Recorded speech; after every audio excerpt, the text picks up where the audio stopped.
ばったり店の跡がありますね。外からはですね、虫かごのように見えてたと思うんですが、京都の非常に歴史深い、あるいは日本の宝、そのように思うようなエピソードがあります。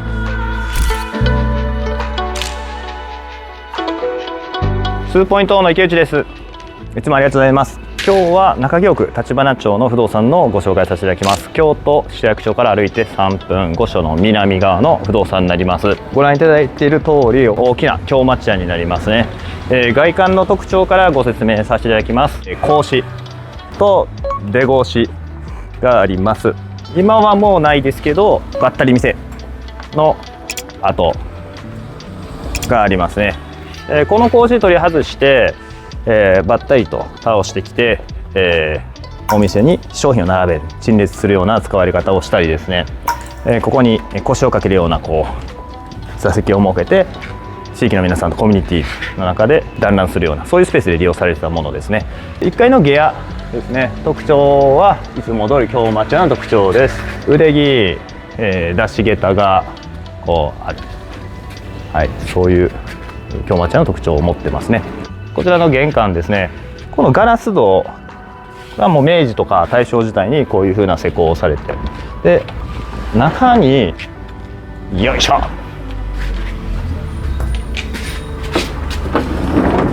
もう一つですね、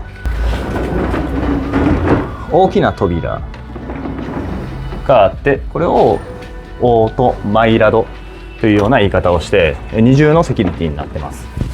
どうぞ。2ポイント。玄関の土間ですね。はい。でこれはもう古くからある収納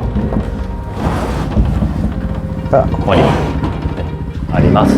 で上に目をやっていただいて、これはもう1階部分の失礼しました、2階部分の胴出しで床があって、失礼します。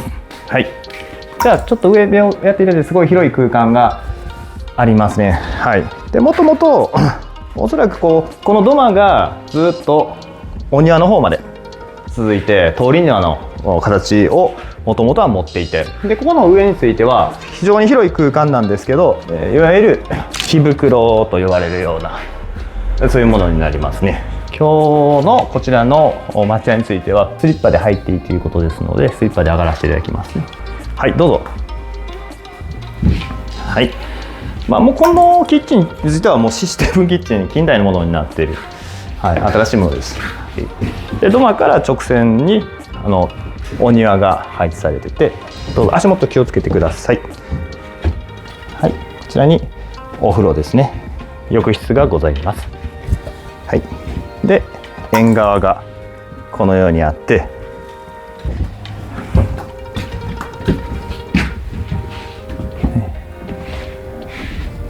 お庭がある。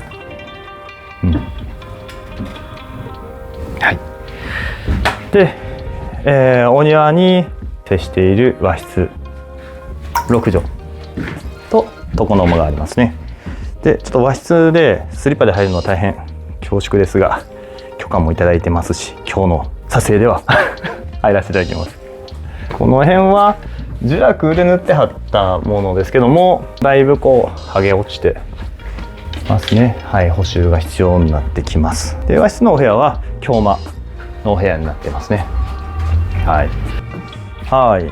こちらに下の目をやっていただきますと板前になってますね。はい。で先ほど正面からご説明させていただいた、こちらが出格子の部分になりますね。はい。でこちらの格子の部分になります。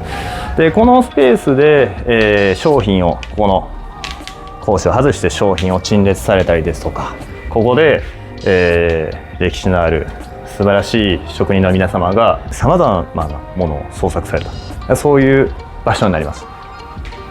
この物件ってどういった方が使われてたんですか？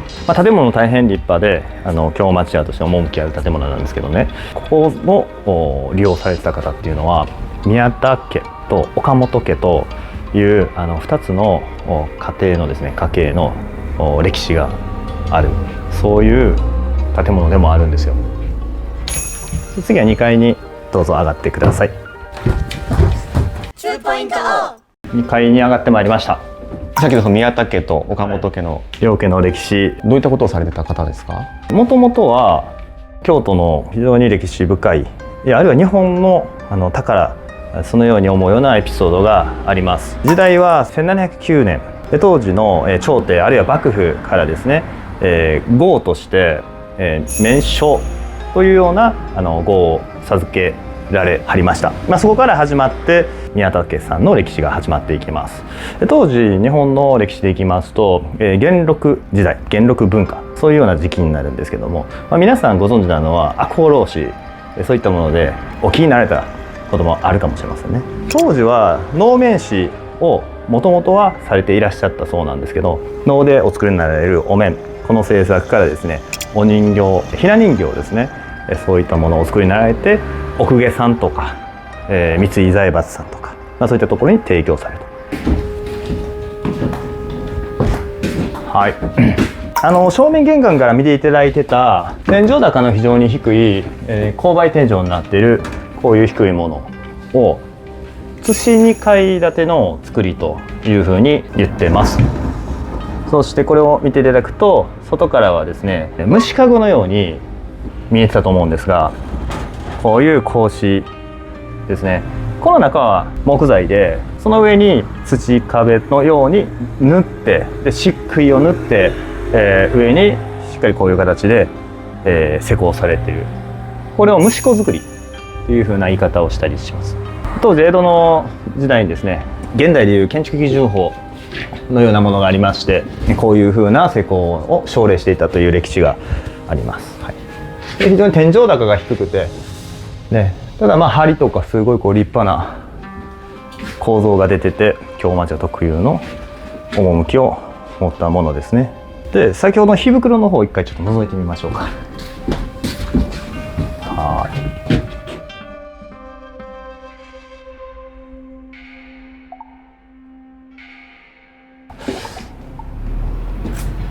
はい、なんか美術品がありますね。私物ですけどね。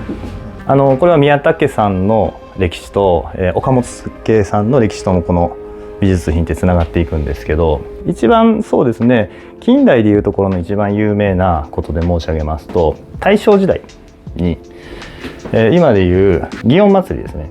祇園祭の放火鉾っていうものがあるのは皆さんご存知でしょうか。祇園祭ね、もう7月になったらいよいよまた京都も祇園囃子、金色鎮の音が聞こえてくる、そういう時期になりますね。祇園祭で申しますと、先ほどのお話少し触れましたけれども、放火鉾というものがあります。放火鉾、他の鉾とか、ね、にもそうなんですけど、お稚児さんを同じく演出で、使っていらっしゃって祇園祭を、楽しむと。でお稚児さんというのはちっちゃなお子様を、お化粧して鉾の一つとして演出していくものなんですけども、それを放火鉾に関してはこちらの、岡本家、様がからくり人形をお作りになられて、それを今でも利用されてます。当時大正時代そういった試みがなされて、当時の京都の皆さんはその初めて見るからくり人形に驚嘆されたというような事実が残っておりますね。時代は昭和にかけてどんどん流れていく。その中で、13世の、免正正蔵様という方がいらっしゃいます。この方についてはですね、すごく代表的な、今でも現時点でも残っている著名な作品がございます。五条通りございますね。五条通りから五条大橋っていうのがかかってるんですけども、その橋にですね、牛若丸と弁慶が戦っている、そういう像があります。はい、そういったものも岡本家様の代表的な歴史を物語っている、そういうふうに思いますね。でそういったところから免正さんの技術というのは、お人形をお作りになられる技術から美術という形でどんどん昇華されていったと。脈々とその家系、技術の伝承が続いているということになります。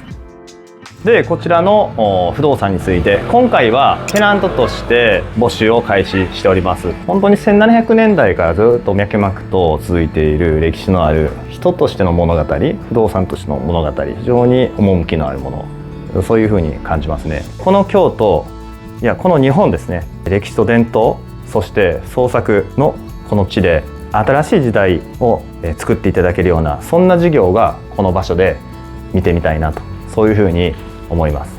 本日も以上になります。ご視聴いただきましてありがとうございます。